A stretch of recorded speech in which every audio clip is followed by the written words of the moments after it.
She was named in Time magazine's list of 100 most influential people in the world. A healthcare pioneer is being compared to visionaries like Bill Gates and Steve Jobs. This morning, Elizabeth Holmes is part of the new Time 100 list just out. Her mission is to allow blood testing in every drugstore at a fraction of Medicare costs. She was considered a role model, the female Steve Jobs, the one person who became the pinnacle of women entrepreneurs. She is a self-made female billionaire who turned out to be a big fraud. This is the story of Elizabeth Holmes, the billionaire who scammed investors for over $600 million.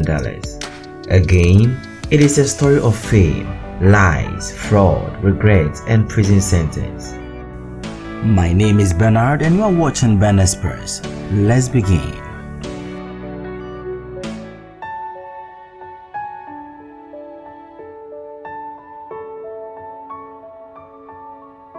It was a beautiful day in 1984.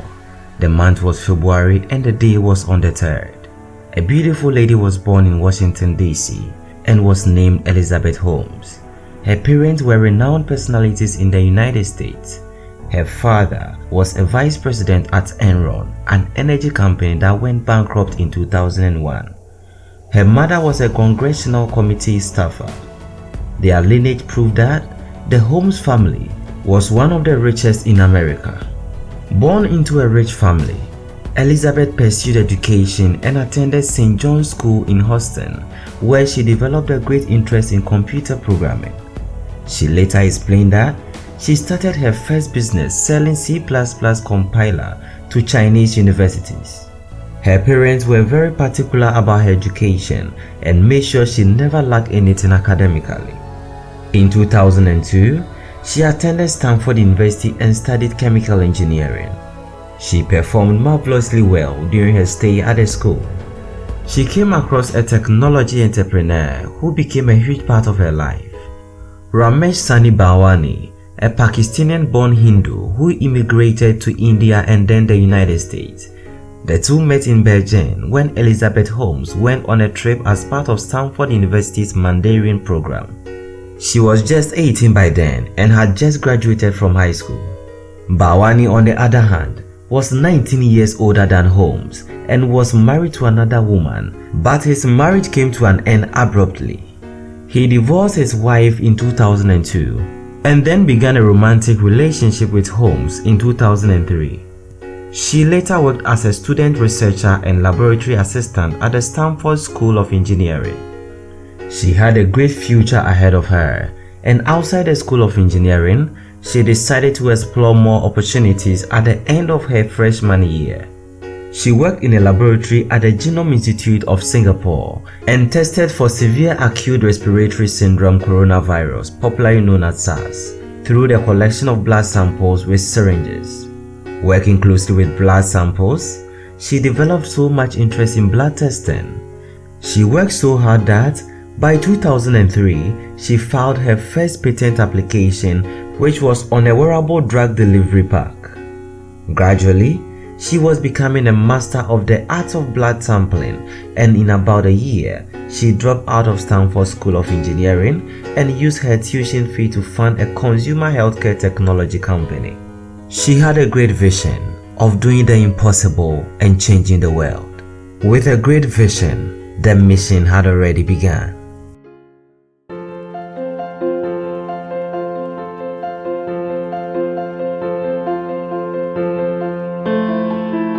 I was 9 years old when I wrote this, and it begins, "Dear Daddy, what I want out of life is to discover something new, something that mankind didn't know was possible. I also want to study about man and his ways. Life is really interesting. I love being with you. It's my most favorite thing in the whole world. Love, Elizabeth." I wanted to do something with my life that people thought was impossible before.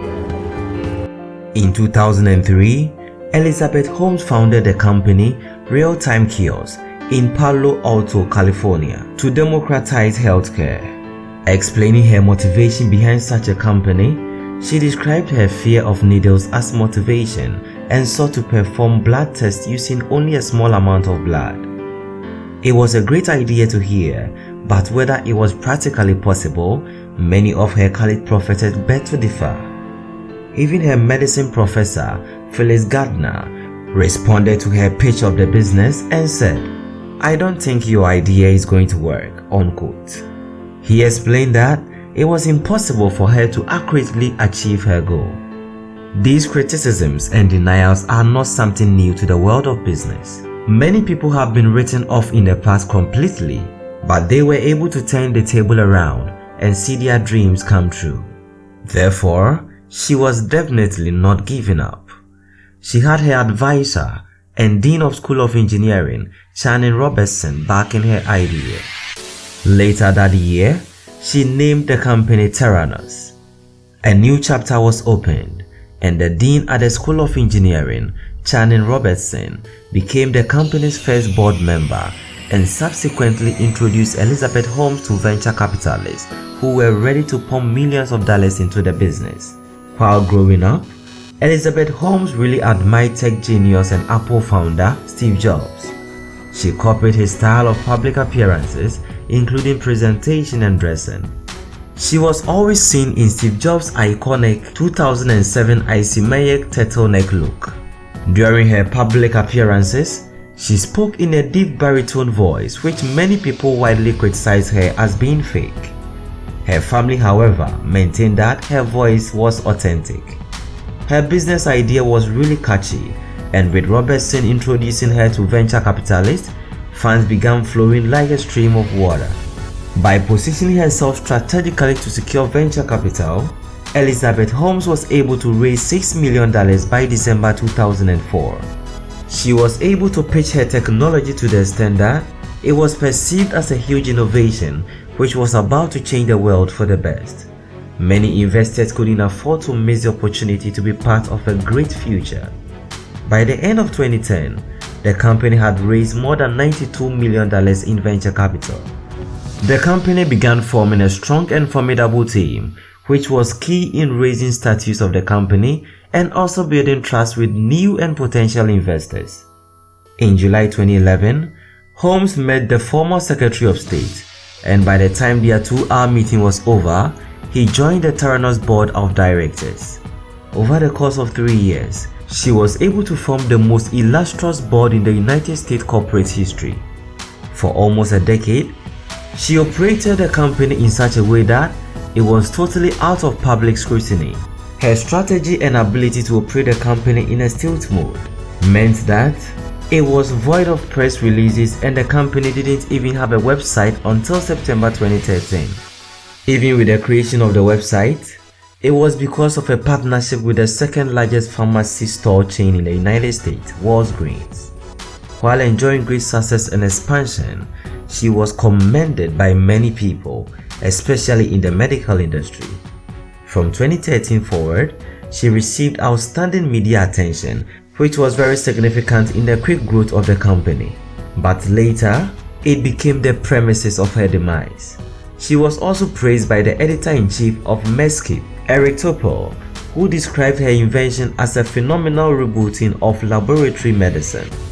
The media attention kept increasing in 2014 after she appeared on the covers of Fortune's, Forbes, the New York Times Style magazine, and many others. Forbes recognized Holmes as the world's youngest self-made female billionaire and ranked her in 110 on the Forbes 400 in 2014.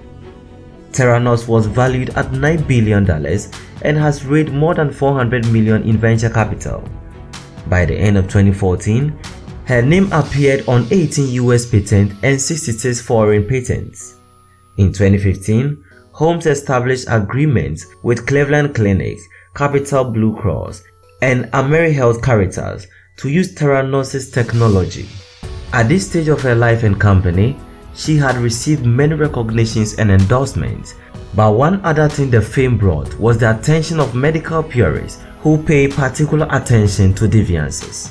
While the general public was celebrating her success, these purists were looking through the thick veil of her success. In about a decade, Elizabeth Holmes had built an opaque and secretive company and successfully kept everything behind closed doors, but the moment she stepped into the limelight of fame, everything was about to change.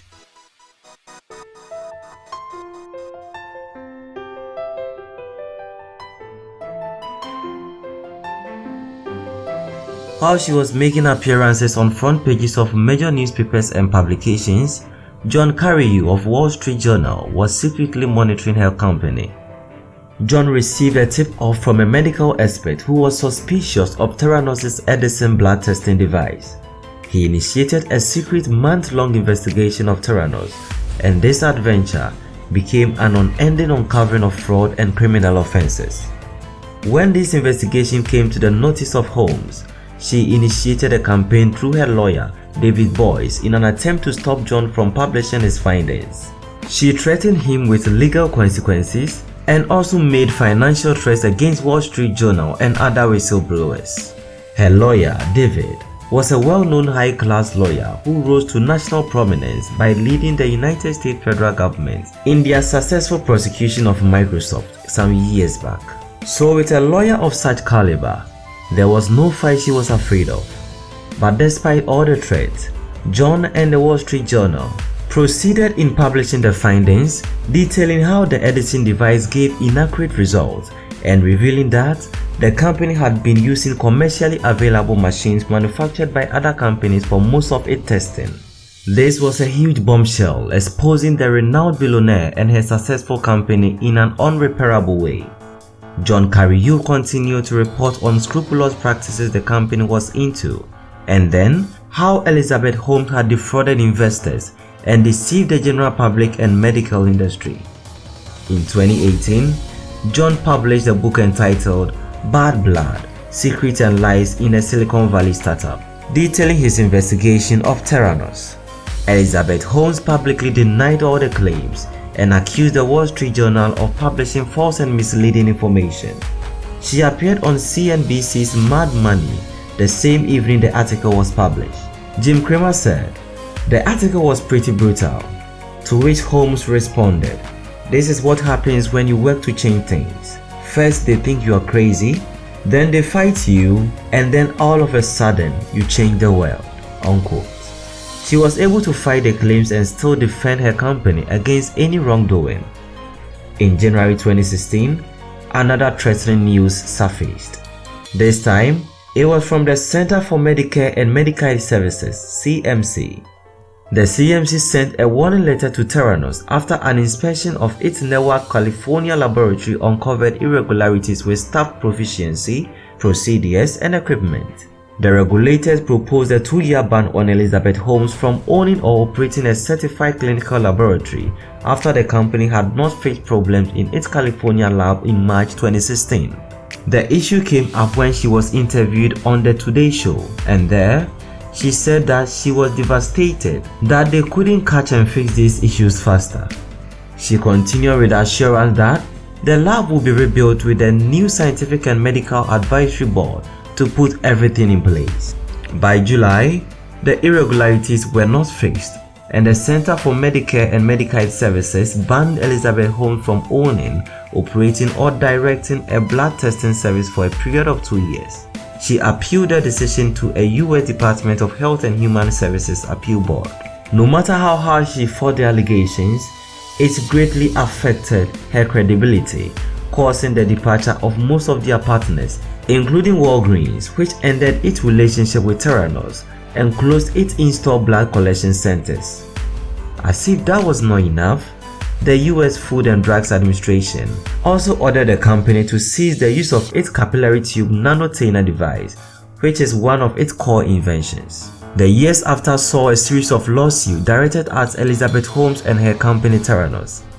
In 2017, the state of Arizona filed a lawsuit against Theranos, alleging that the company has sold 1.5 million blood tests to Arizonans while concealing or misrepresenting important facts about those tests.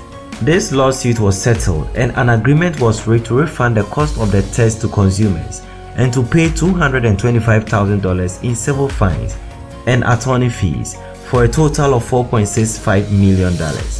Other investigations continued by the U.S. Federal Bureau of Investigation and 2 class action fraud lawsuits, of which she denied any wrongdoing. As the case progressed, many stakeholders lost confidence in Theranos and felt deceived. Many threatened to take legal actions against the company, but that would have quickly collapsed Theranos.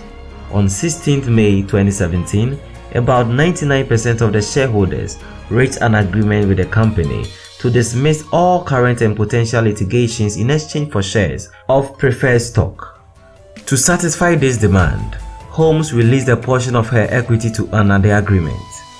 In March 2018, the SEC charged Holmes and Theranos former director Ramesh Bhawani with fraud by taking more than $700 million from investors while advertising a false product. On March 14, 2018, Holmes settled an SEC lawsuit. The charge of fraud included the company's false claim that its technology was being used by the US Department of Defense in combat situations. The company also lied when it claimed to have a $100 million revenue stream in 2014. That year, the company only made $100,000.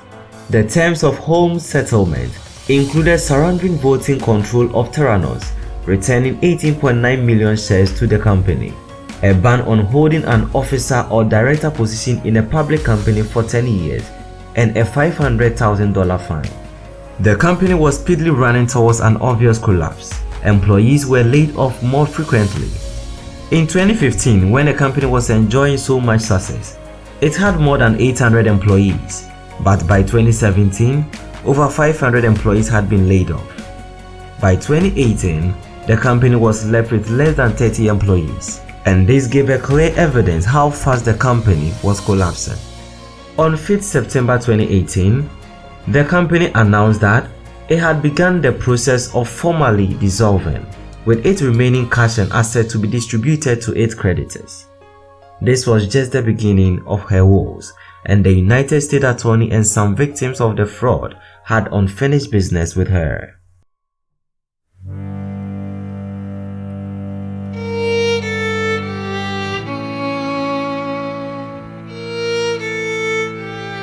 At this stage, the trial has become a United States federal crime fraud against Elizabeth Holmes, the founder of Theranos, and its former president and chief operations officer, Ramesh Bhawani. The case alleged that Holmes and Bhawani perpetrated multi-million-dollar wire fraud scheme against investors and patients. Each of these accused had their own jury trial, which none of them had it easy.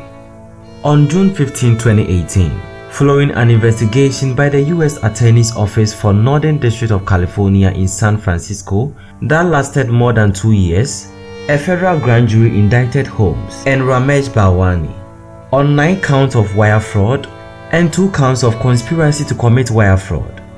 Both pleaded not guilty.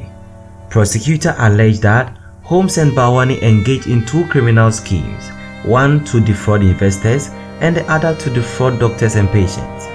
After the indictment was issued, Holmes stepped down as CEO of Theranos but remained chair of the board. She continued finding any way possible for the court to drop all charges against her. At a point, she developed a defense strategy of blaming the media for the downfall of Theranos. But as the investigation proceeded, more counts of fraud charges were added.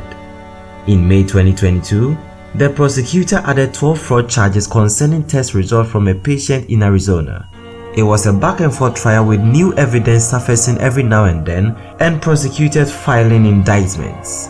In September 2022, Bloomberg News reported that Holmes was exploring a mental disease defense for her criminal fraud trial when the judge overseeing the case ruled that government prosecutors would be allowed to examine her.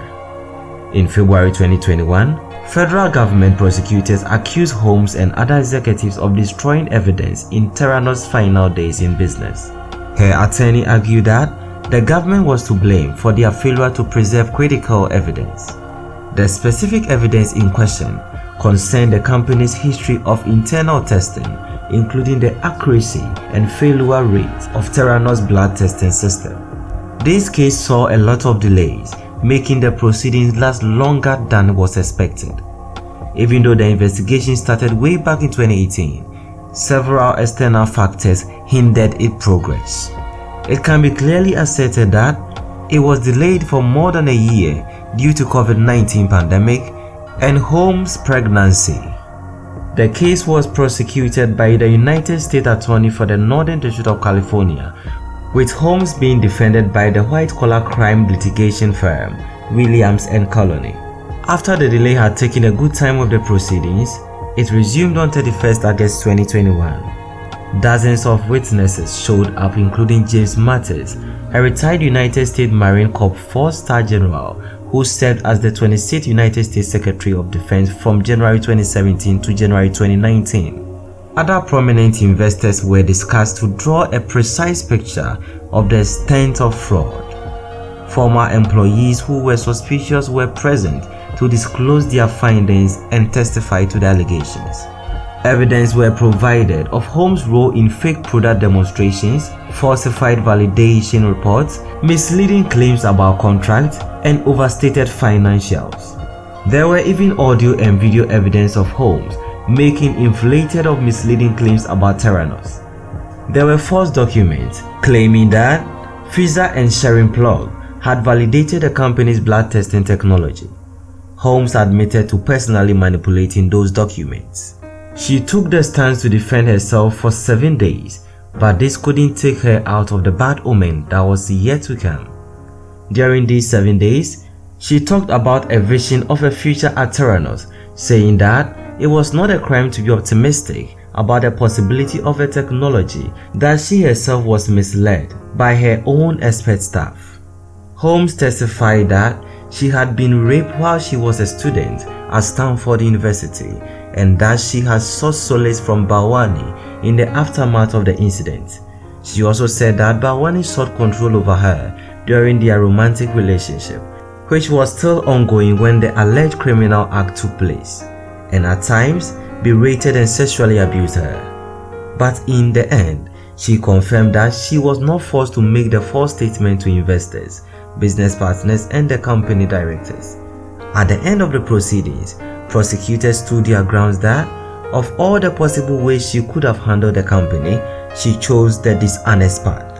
On January 3, 2022, Holmes was found guilty of 4 counts of defrauding investors, 3 counts of wire fraud, and 1 conspiracy to commit wire fraud. Holmes waited on a sentence while remaining at liberty on $500,000 bail, secured with properties. She faced a maximum sentence of 20 years in prison and a fine of $250,000 plus restitution for each count of wire fraud and for each conspiracy count.